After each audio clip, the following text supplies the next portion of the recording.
Ćao i dobrodošli u peti video iz serijala Mapa roditeljstva. Još uvek se nalazimo u prvoj fazi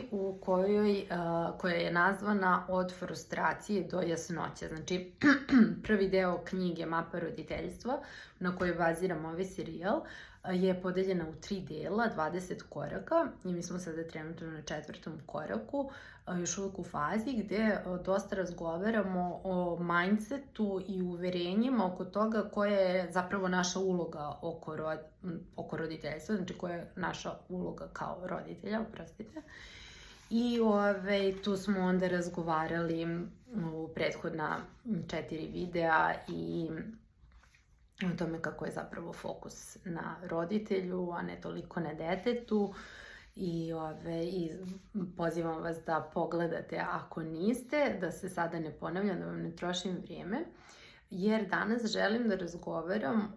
upravo o jednom uverenju koje mi jako često imamo kao roditelji i koje u osnovi nije dobro i korisno.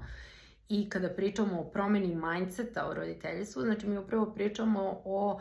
prepoznavanju da mi zapravo imamo neko uverenje za početak, znači to je neki prvi korak da prepoznamo da funkcionišemo po nekom uverenju, a onda ako nam to uverenje ne služi, znači nije nam korisno, da ga i zamenimo sa nekim korisnijim pristupom. Tako da u tom kontekstu danas pričamo o tome da mi jako često kao roditelji kao glavni cilj i zvezdu vodilju našeg bavljenja decom ističemo to da želimo da nam deca budu srećna i uspešna. I znam da je jako kontroverzno razgovarati o ovome na ovaj način, zato što stvarno na prvi pogled šta ima loše u tome da želimo da nam deca budu srećna i uspešna. Ali sada kad budemo malo dublje zašli u problematiku, ćemo da vidimo da ako je to naš glavni cilj i naša zvezda vodilja, da to može da ima efekte koji zapravo nisu poželjni. Tako da, ajde odmah da kažemo u smislu emocionalne pismenosti i emocionalne inteligencije, nešto što većina naše generacije nije imala gde da nauči, prosto nije se tada o tome toliko govorilo, nismo znali da tu ima šta da se zna, tako da nema veze, evo sada se edukujemo, saznajemo, čitamo i tako dalje. I sada dolazimo do toga da su zapravo sve emocije poželjne i svaka emocija ima svoju ulogu. Znači, to sad neću da vam oduzimam vreme čemu biološki je koja služila i zašto je važno umeti ih prepoznati, propustiti i što je još važnije da su sve one prolazne. Znači da nijedna emocija nije neko trajno stanje u koje ćemo mi kada dođemo da u njemu ostanemo. Da zapravo kada to razumemo na taj način da su emocije prolazne, onda nam to vraća da mi imamo sposobnost da svaku od njih osetimo, pa čak i ako je neprijatna, da je propustimo, pustimo da prođe i da idemo dalje. Tako da sada u ovome kratkom što sam rekla, već možemo da izvučemo 2 zaključka. Pod broj 1, jako je problematično juriti za srećom kao krajnjim ciljem ako je to nešto što je samo prolazno osjećanje. Jer mi smo znači već tu u startu osuđeni na neuspeh jer ne postoji sreća kao pehar koji ćemo mi da dostignemo i stavimo na sto i da ga imamo. Znači sreća je samo osjećanje, emocija kao i svaka druga i onda ako je stalno jurimo i stalno želimo, a i kad dođemo do nje onda će da prođe, onda već u startu jurimo za nečim nedostižnim. Tako da prenošenje te poruke našoj deci i sam taj pritisak na nas kako oni moraju da budu srećni i uspešni je već u osnovi problematičan. A druga stvar koju tom jurnjavom za konstantnom srećom i njima poručujemo je da kao da im na neki način zapravo stvaramo averziju od neprijatnih osjećanja. Znači, mi ako toliko se fokusiramo da dete stalno treba da nam bude srećno, mi kada onda i vidimo da je u nekoj frustraciji, u nekoj tuzi, kako se kaže, ljutnji,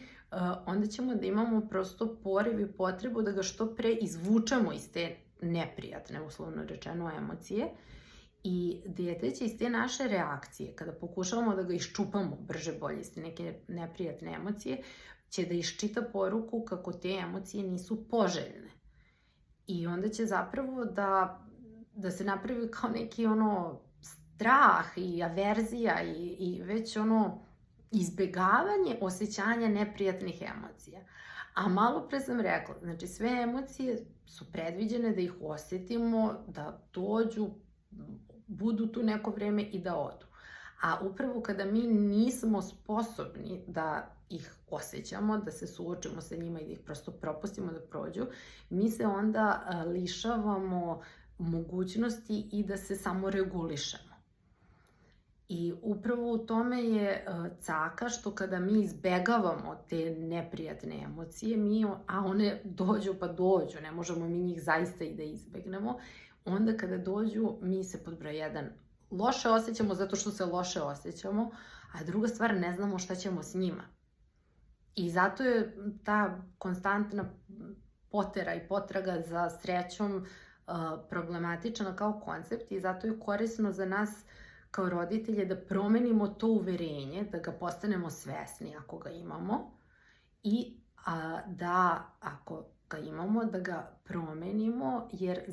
zaista nije naš posao da nam deca budu uvek srećna i zadovoljna, zato što prosto život i neminovno će da se desi i neka tuga i neka ljutnja i čitav dijapazon svih mogućih i nemogućih kombinacija i koktela emocija, kako budu rasla, ajde dok su mali, ide jedna po jedna, ali prosto posle krenu i ove neke kompleksnije, ali mi najbolje što možemo da uradimo za njih je zapravo da prihvatimo njih u svim njihovim stanjima i da im time na neki način zapravo pošaljemo poruku da je sve u redu i da su bezbedni, da čak i ako naiđe ljutnja da je okej, da nas njihova ljutnja ne plaši i ne preplavljuje, jer oni kada vide ja sam ljut, ja se užasno osjećam, ali mama zna šta mi je, mama je okej sa tim, i onda mu mama možda i malo, ako je dete već može da razume, da mu i pokaže, da mu verbalizuje, da mu objasni, ali u osnovi da mu pošalje poruku da je to sve potpuno u redu. Mi zapravo na taj način njima gradimo rezilijentnost kako da oni sutra kada mi ne budemo uz njih, a javi im se ta neka neprijatna emocija, da ne moraju da beže od nje, da ne moraju da razvijaju mehanizme odbrane ili makar u što manjoj meri, zato što nije ideja da mi sad idemo u neko savršenstvo, nego upravo u tome da se mi potrudimo da uradimo ono što je do nas. A eto, do nas je da mi osvestimo ako imamo to neko pogrešno uverenje, onda da ga zamenimo. I iskreno da vam kažem, ne znam za vas, ali meni to zvuči poprilično onako nekako oslobađajuće, zato što je ogroman pritisak zapravo na roditeljima koji stalno pokušavaju da im dete bude srećno i da ga stalno prezaštićuju i da to stvarno baš onako uzima puno energije i puno nepotrebnog angažmana, a mi našu decu ne možemo zaštititi od života. Mi zapravo treba da ih što bolje pripremimo za život, tako da u tom smislu, evo neka današnja ova epizoda bude malo kraća, zato što stvarno mislim da je tu negde suština da prepoznamo da li je to naše očekivanje. Ja iskreno moram da kažem da moje jeste bilo i da ja stvarno jesam jako teško kroz te početne negativne emocije prolazila i da mogu evo iz ličnog iskustva da potvrdim koliko sada kada mogu da budem sa mojim detetom kada je tužno, koliko je to zapravo njemu značajnije da prođe sa mnom kroz tu tugu nego da sam odmah pokušavala da ga iz toga izvučem i da ga raspoložim i da skrenem misli i da se poslužim nekim prečicama i taktikama i tako dalje. I mislim, evo mogu samo za kraj da kažem da nekada ako nam je potrebno da se podsjetimo kako bi bilo najbolje reagovati, možemo da krenemo i od sebe. Znači da vi kada vam se nešto teško dešava, da li vam je u tom trenutku potrebnije da vas neko prihvati i vidi tako kakve jeste, da bude prosto tu uz vas, ili da kaže, ma nije to ništa, ajde, idemo, izlazak i tako dalje. Mislim, ne kažem nekad dobro i ovo drugo, ali razumete što hoću da kažem. Tako da eto, danas neću puno da vas davim, mislim da sam rekla ono što je bila suština i vidimo se u sledećem videu. Prijavite se za grupu podrške ako već niste, sastajemo se utorkom u 10. Ako ste me tek sada našli na YouTube-u, nisam se ni predstavila, moje ime je Sonja Milutinović i ja sam sertifikovani coach svesnog roditeljstva i mama 3 dece. To je to, na Instagramu me možete naći pod sonja.svesnoroditeljstvo i ako sam zaboravila nešto da kažem, reći ću u sledećem videu, tako da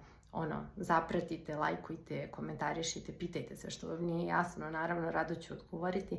tako da eto, to je to za danas, vidimo se.